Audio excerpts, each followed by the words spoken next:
Welcome to the 17th ToKini Andy Kanji lesson. Today we're going to cover the meaning, building blocks, writing, historical evolution where applicable, and a story to memorize each of the following kanji. We'll also learn the parts and radicals needed for those kanji. Today, there are 3 new parts. And stick around to the end of the lesson where we'll be doing a quick quiz to help everything stick. By the way, check the pinned comment below this video to see why we are not learning readings for each kanji just yet. Let's get into it. You may notice the tree in this kanji. Well, that extra line there represents the roots of a tree, which means that this kanji is often used to indicate something's origin or source. It's also the second kanji used in the name of Japan. The first word you'll likely learn that uses this kanji though, and this kanji alone, is book. I mean, books are also made from trees, so that kind of makes sense, I guess. Books can also be considered a source of knowledge, so I think that works out well too. The official radical for book is tree, but we can break it down into a tree and a one. There are 5 strokes in book. We first draw the tree in exactly the way you would normally. Horizontal stroke first, followed by the vertical staff stroke, then the branches hanging down.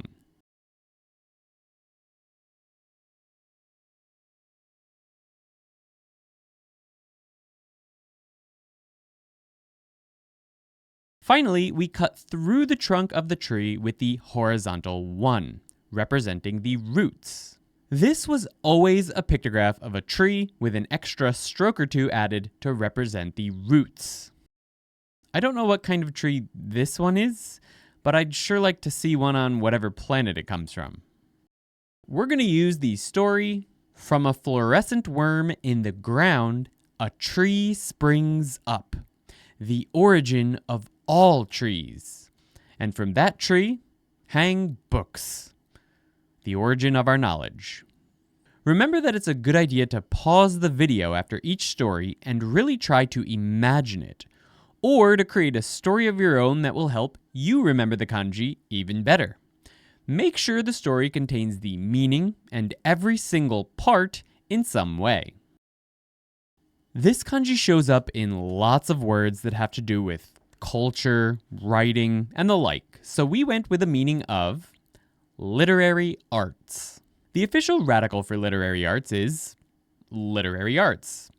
Big surprise there, I'm sure. The parts can be broken down into a pot lid and grass clippers.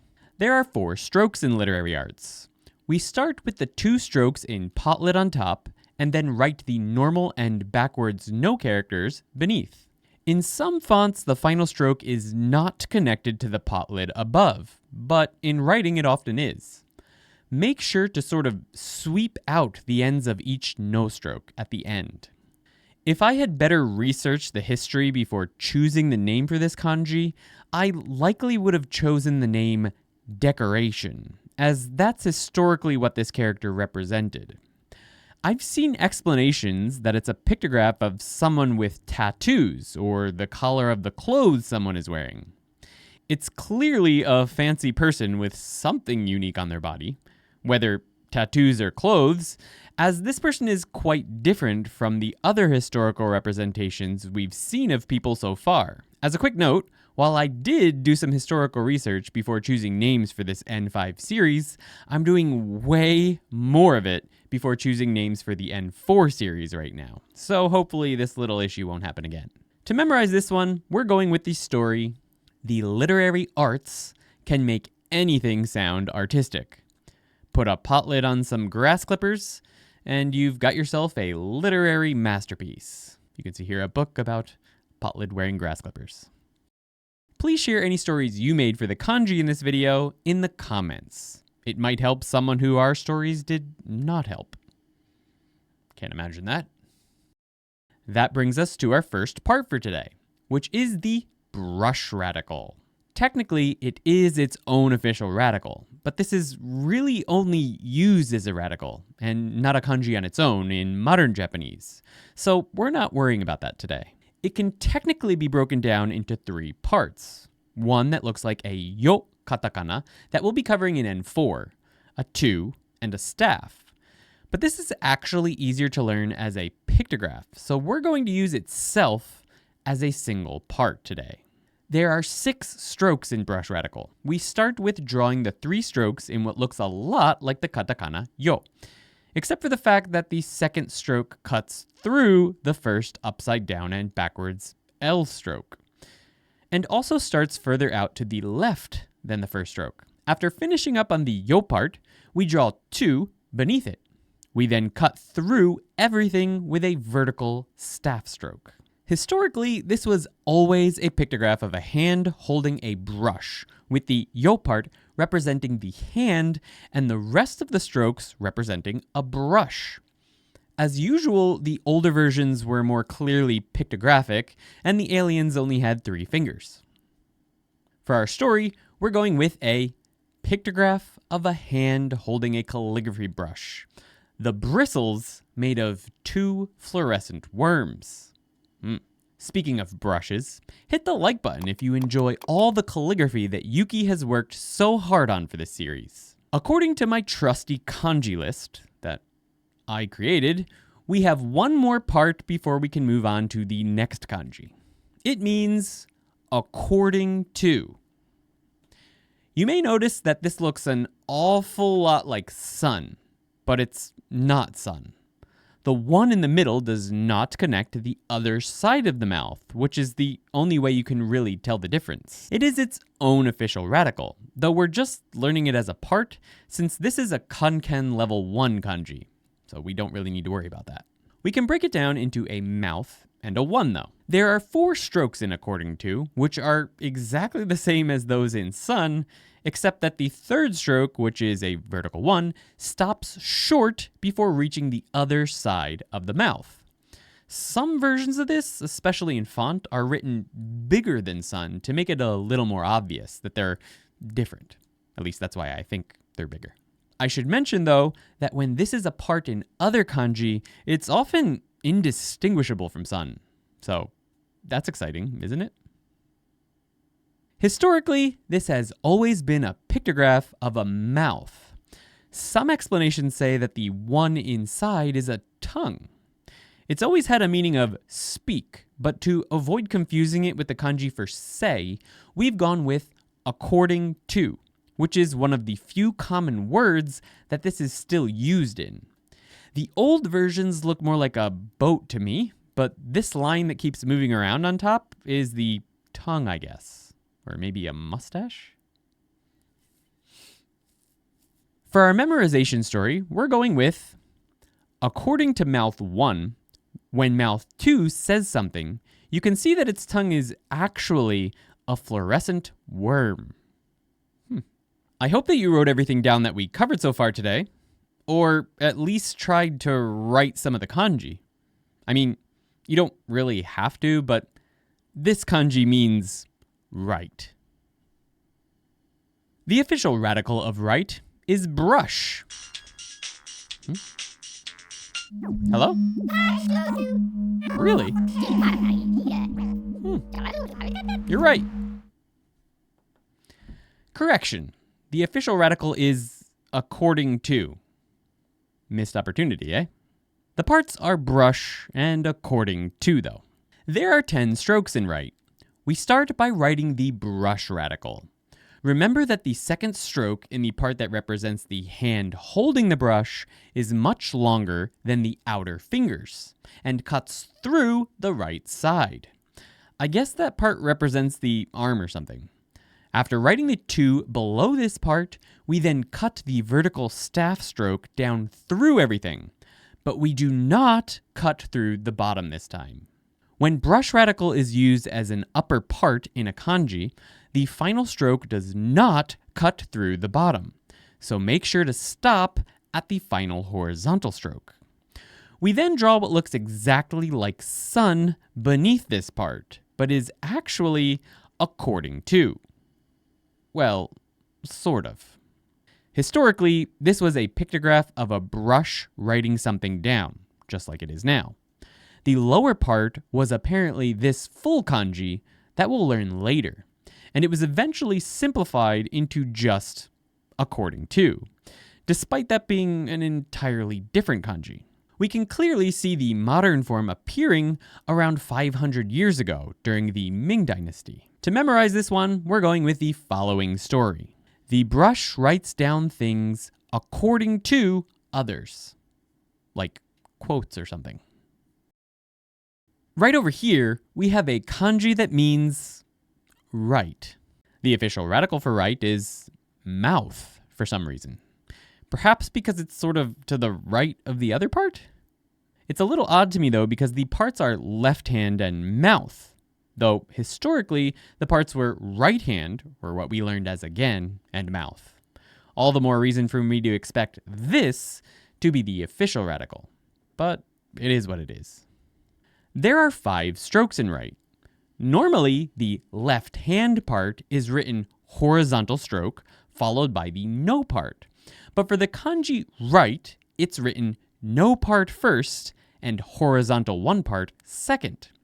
This can be confusing for some, but I like to think start on the right at the top of the no part for the kanji right, and start on the left, or the horizontal stroke, for the kanji left. But that's our next kanji, so I'm getting ahead of myself. Anyway, we'll get into why the stroke order is different for left and right in a moment. After we finish the left hand overhang part on the top, we draw the mouth part underneath and sometimes connected to the no part, though in official diagrams this is not the case. They often appear to be connected in computer fonts though. Originally, right was the kanji we learned as again, and just that part.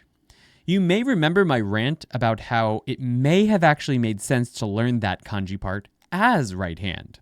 Well, that's because originally it was the kanji for right. Around 2,700 years ago, during the Western Zhou dynasty, a mouth was added for some reason, and we got something closer to the modern form. I found explanations stating that this indicated showing someone support with words, which meant this character also had a meaning of to help. And another explanation suggested this was a pictograph of covering one's mouth with their right hand. I like the historical version for one reason only. The image is much clearer in its meaning of right, because it looks like a right hand on the right side of mouth.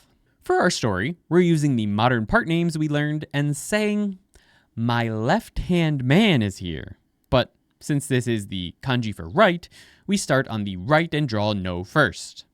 The right side of the brain is colloquially known to deal with creativity, so perhaps it's responsible for talking through the mouth. Sure. Our final part for today is quite simple in its construction.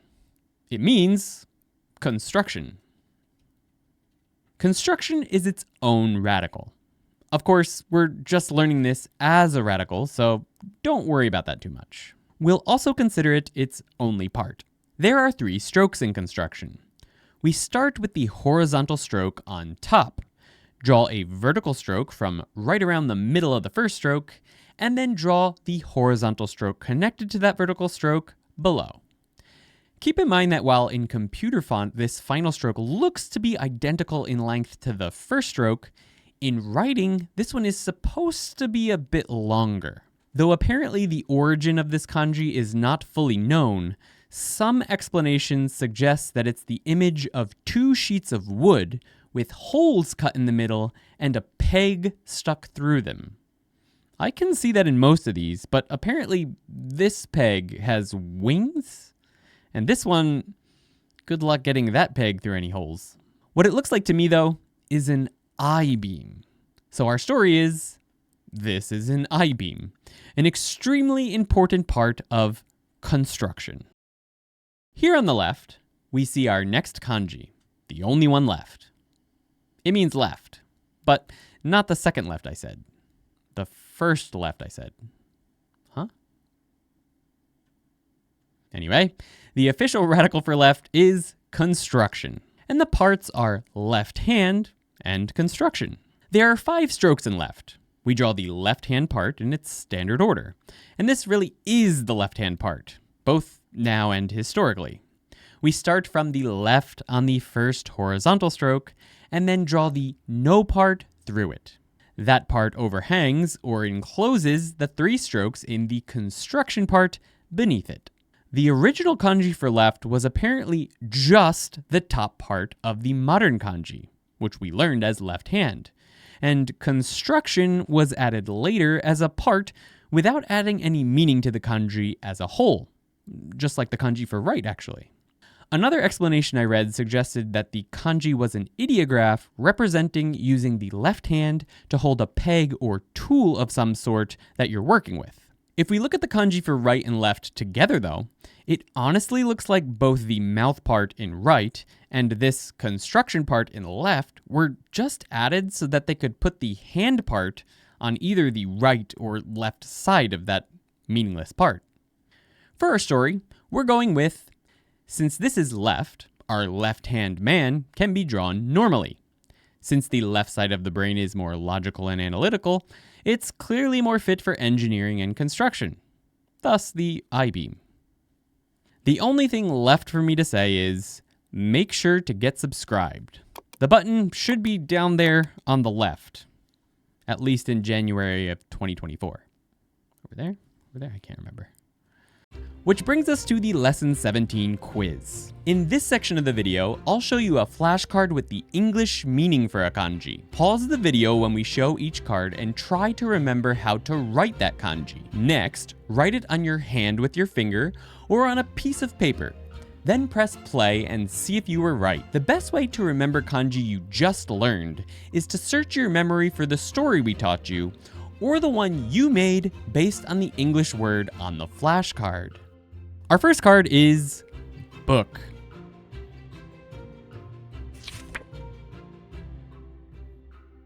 Next is left. Just a few more. Here's right.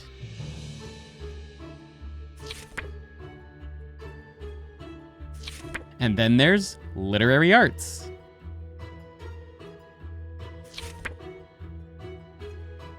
Finally, we have right.